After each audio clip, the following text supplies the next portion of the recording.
بیرق ایران نباید بیرق شاهی باشد.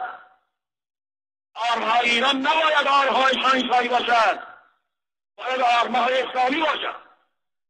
از همه وزارتخانه ها، از همه ادارات باید این شیر خورشید منحوس قطع بشد. آثار اسلام باید باشد یا آثاری که تمدن است. اطلاعیه انجمن نگهبانان پرچم ملی ایران.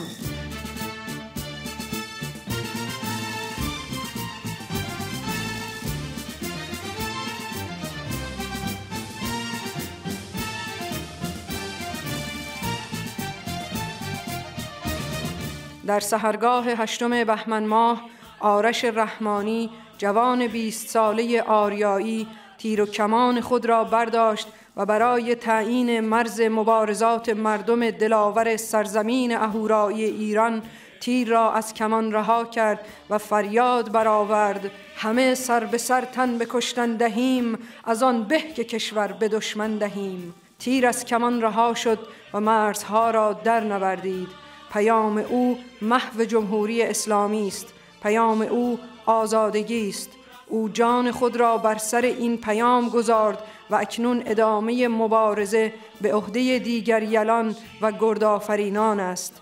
امروز ما پاسدار خون هزاران ندا، سهراب، مجید کاووسی، احسان فتاحیان، آرش، بابک و مازیاریم. آرش، ما پیامت را دریافتیم و با تو هم پیمان می شویم که تا رهایی ایران عزیز از پای نخواهیم نشست. ما تو را فرمانده خود می دانیم و فرمانت را به جان و دل خریداریم. از آن زمان که خمینی گجستک فریاد زد این شیر و خورشید باید از روی پرچم ایران برداشته شود، این علامت تمدن باید پاک شود، از آن روز خط مبارزه ما تعیین شد. هستند تازی صفتان سیه اندیش که این یاوه خمینی را خریدارند و با پرچم ملی شیر و خورشید به ستیز برمیخیزند. ما پرچم شیر و خورشید را پرچم مبارزه خود علیه جمهوری جهل و جنون و جنایت اسلامی می‌دانیم و این پرچم را محکم و استوار برافراشته ایم و بدین سان در تظاهرات 22 بهمن برابر با 11 فوریه که از ساعت 12 در مقابل سفارت ننگین جمهوری اسلامی برگزار می شود بر علیه کلیت نظام جمهوری اسلامی شرکت خواهیم کرد.